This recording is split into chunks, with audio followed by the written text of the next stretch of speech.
Rosenthal. I'm chair of the Assembly Committee on Alcoholism and Drug Abuse, and we are joined by other legislators and advocates, consumers, pharmacists, physicians, to speak out against the proposed opioid surcharge. This newly reimagined opioid tax would saddle the very people impacted by the opioid epidemic and have them pay for the greed of the pharmaceutical companies. The tax throws the burden of the epidemic on the backs of patients, pharmacists, and hospitals, while allowing pharmaceutical and drug makers to, again, go scot-free.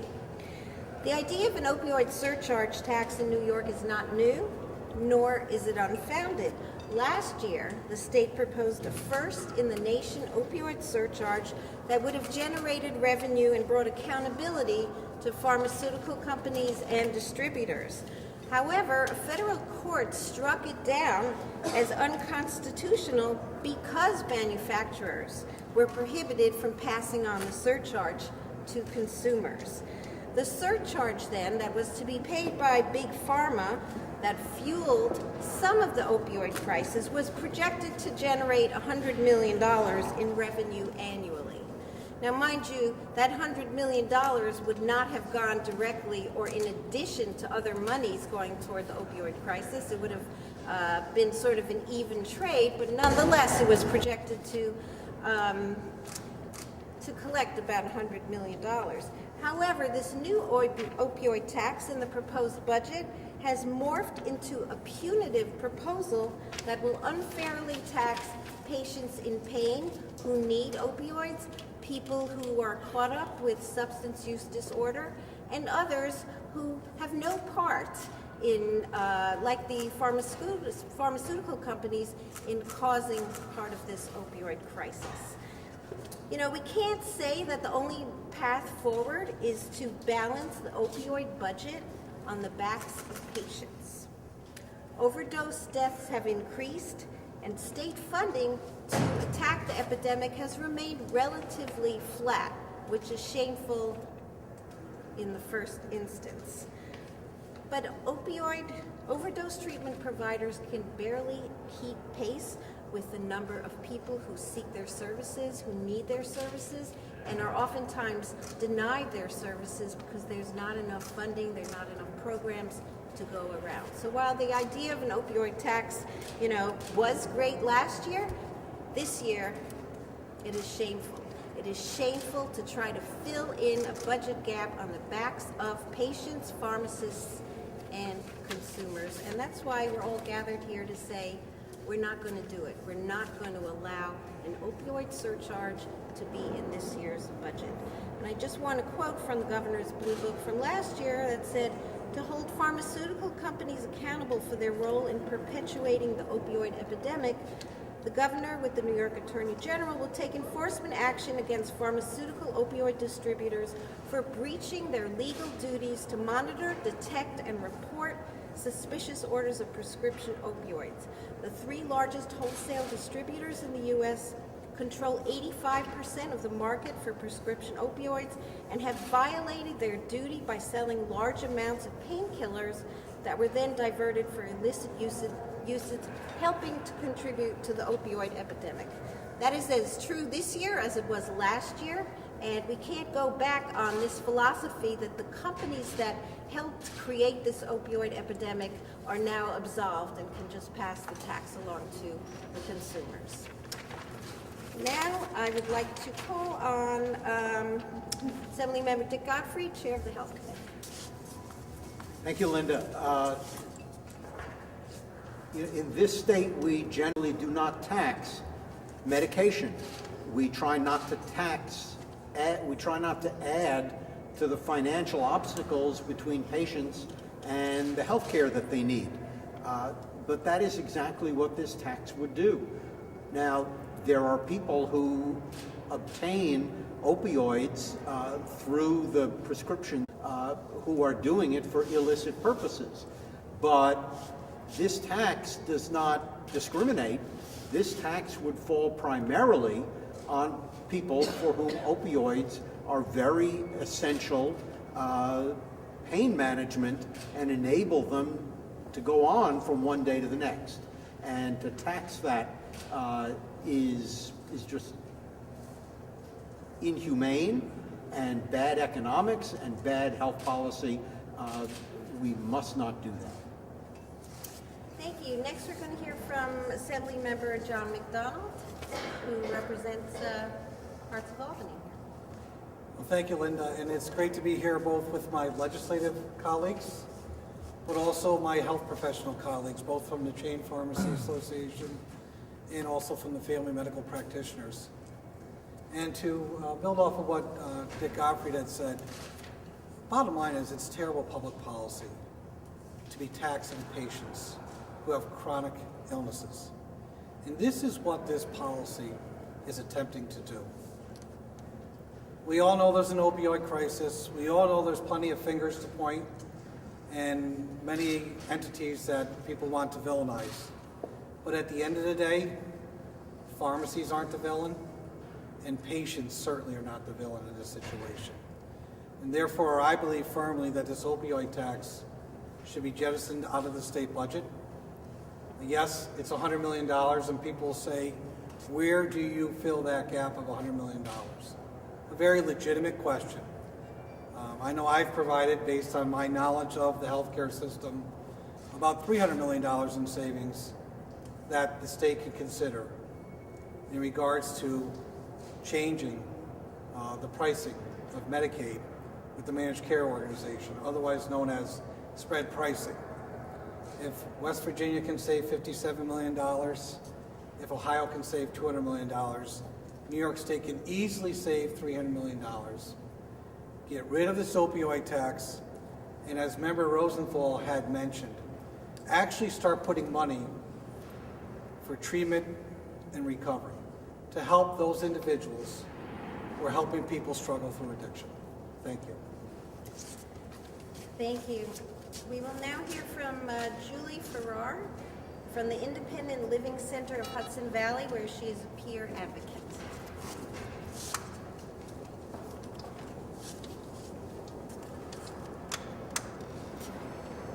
Can you see her? Hi, my name is Julie Farrar, and I am brought to you today partially through a very critical tool in my repertoire of services and supports that I get to live an independent life, and that is opioids. I live with chronic, severe pain from spinal stenosis, degenerative disc disease, arthritis, and shoulder impingement disorder. And opioids are one of the tools that allowed me to get my life back. I really couldn't tell you when my pain was originally diagnosed how horrible it was for me. I was truly suffering, and I was very grateful that I had children, actually, because I couldn't wrap my mind around living in that degree of pain for the rest of my life. It simply was not sustainable. And through the responsible prescribing and use of opioids, I got my life back. I was able to parent again. I was able to work again. I was able to become a contributing member of society again. And this tax does nothing but punish people who are trying to live their lives. It is misguided and will cause more problems than it could potentially ever solve. Thank you. Thank you. And now I'd like to present Catherine Carroll, who is also a consumer and advocate. Hi, good morning. Thank you so much, Julie. My name is Catherine Carroll. I work for the Center for Disability Rights, which is a nonprofit organization and a center for independent living. We advocate for the independence, civil rights, and community integration of people with disabilities. And as Julie said, access to services and supports and health care that we need is necessary to our independence. Some people, like Julie, use opioid medication to manage their chronic pain and live productive lives. But we know that people with disabilities are already being negatively impacted by bad policies that restrict supply place more burdens on doctors and their patients, including more work, more trips to the pharmacy, more complicated communications with their insurers, and not to mention just that underlying fear of being of forced tapering and discontinuation of the medications that they need. It isn't fair that the state should be seeking revenue off the backs of people with disabilities, and so we strongly oppose the tax on opioids. Thank you. Thank you.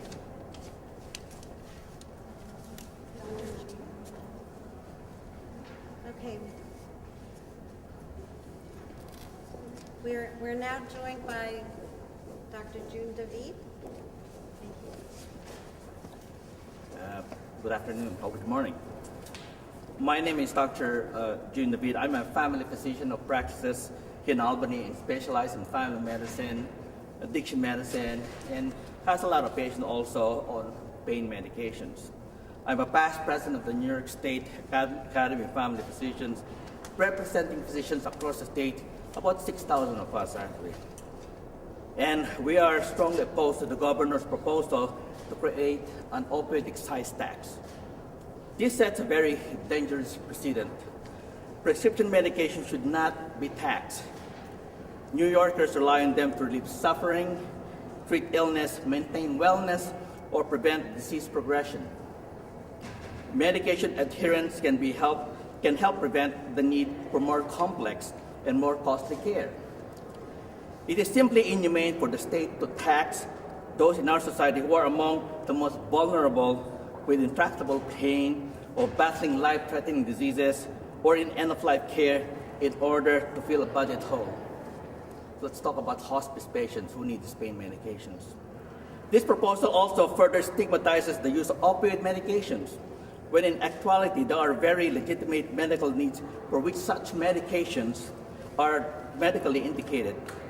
This is the reason that this proposal would make New York the first state in the country to impose an excise tax on a prescription medication. It is simply a very bad idea. On behalf of our patients in New York, the New York State Academy of Family Physicians strongly urges the Senate to join with the Assembly in telling the governor that this proposal is a non-starter and must be rejected in the final budget. Thank you.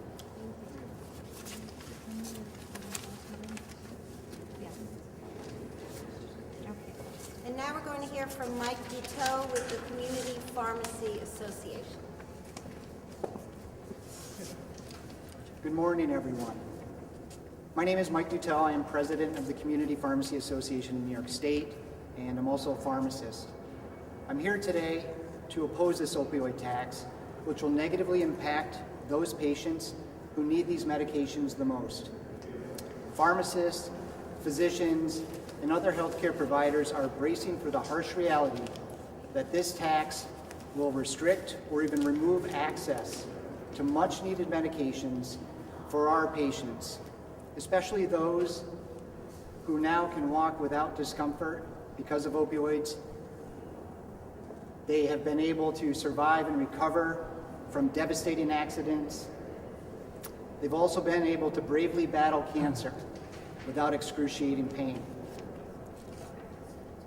This executive budget proposal, again, would place the tax unfairly on the patients and ultimately the pharmacies who have dedicated themselves to serve these communities. The tax is designed to target drug manufacturers. Unfortunately, this is the perfect example of the law of unintended consequences. This tax can and will be passed down to patients and pharmacies in the form of price increases. Patients who don't have insurance or have high deductible plans will not be able to afford these medications. If patients can't afford these medications or find a pharmacy willing to stock them and dispense them, they may go out and endure debilitating pain. In 2014, Governor Cuomo, the New York State Legislature, and the healthcare community came together to pass what's known as iStop. It included electronic prescribing, the prescription drug monitoring program, and many innovative strategies designed to stop drug diversion, abuse, and addiction. Unfortunately, this tax is now counteracting all of that progress that we made to protect our families, our patients, and our communities. Again, most importantly, this tax will harm patients who need these medications. I stand here before you today to ask that all of you join us in opposing this budget proposal. Thank you. And we're also joined by Assemblymember Nader Said from Yonkers in opposition to this tax. So there you have it, a heartless tax proposed to be placed on the backs of consumers who need opioids in order to live a productive life. It's an upside down, inhumane tax, and we intend to fight it. And questions? Yeah, I had a question. I just want to make sure I understood what you said. This would be the first law in the United States to tax prescription medication? Is that what the doctor said, I thought? To our knowledge, yes. That's amazing. So medical marijuana, all the other drugs are not taxed, but he wants to tax opioid. That's what it appears to be. Well, medical marijuana is subject to, currently, to a tax that is paid by the producer, much the way pharmaceutical companies pay taxes. But that, of course, is not a prescription medication. It's in a slightly different category. But in any event, as far as we know, there is nothing in the country like what is being proposed for opioids in New York. And the ironic thing is that money would not be dedicated to the opioid epidemic. It's $100 million that could be in the general fund, or it could go to opioids, supplanting money that is already dedicated to opioids. So it doesn't make sense, and it's also wrongly placed. So let's we could just kind of go back to last year, right? You supported the stewardship program last year, right? Because that made sure that it would not be a burden on consumers, because it would make sure that the prescription drug companies paid whatever additional cost. It said explicitly that it could not be, and that would have to be borne by the companies and the distributors. A federal court said no, you can't do that. However, the state is appealing that. So while that case continues in court, why would we also put this in the budget when we don't know the outcome of the appeal? So that also doesn't make sense. The problem here is the new proposal, because it does say that it could be borne by consumers in the 30-day amendment. So you just assume wait until this is played out in the courts and then see where we are. Well, I don't think we would ever want to tax the consumers for a fund to help the consumers. But shouldn't the prescription drug companies you support the idea that they should pay? Well, they should absolutely pay, but this tax now has morphed from holding them responsible to holding consumers who you've heard rely on these drugs in order to function. Yeah, if the drug companies were located in New York State, we could tax them. But they're not located in New York State, and therefore we can't reach out to California and say we're going to tax businesses in California or Oregon or anyplace else.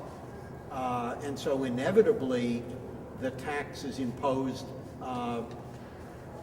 ends up being imposed on the New York consumer, and that's wrong. You also see manufacturers of opioids that are trying now to continue their philanthropy to different museums, and museums around the country are saying we don't want your tainted money.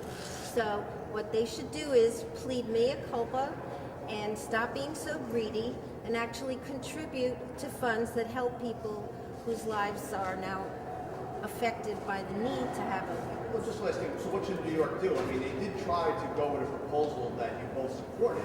It got thrown out in the courts. So what should the state do? I mean, should the state try to do something? I mean, Well, not this way. I mean, this is just an upside down version of last year's idea.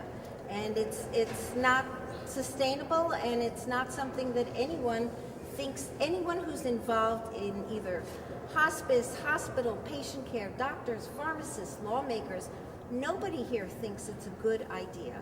And we're going to fight hard to see that it doesn't end up in the final budget. You know, there are a lot of ways that New York could make money that nobody would tolerate, right? I mean, I'm not going to list a handful of them. You could all think of them.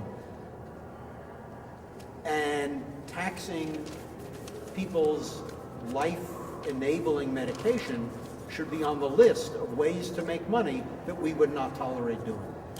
One last thing, it points out the shameful lack of funding for this opioid crisis that everyone is quick to proclaim how a disaster it is, what a firestorm it is, how many people are dying daily in New York State. New York City has a better record on having fewer deaths these days. The rest of the state, not so much. And maybe part of that is because there's no additional funding to address the opioid crisis in this budget. The past few years has been almost flat, and that is shameful. Can I say something? Yes. One of the things I do is I treat people with opioid addiction and people with chronic pain. And the issue we have here is, and Jim can attest to that, if patients cannot afford their pain medications and it becomes exorbitantly more expensive, what will happen is they will resort back to heroin, which is cheaper. Cheaper mainly because it's now enhanced with fentanyl. So you're making the opioid crisis even worse. So this is not the way to do it. I mean, there must be other ways we could do with the opioid crisis. Yeah, go ahead. On your question, you know, whether it's the tax that was proposed last year or the tax proposed this year, what many people don't realize is that manufacturers, wholesalers, pharmacies, everyone's going to react to this. And at the end of the day, no matter which tax is being considered, the reaction decreases access for legitimate patients to get care.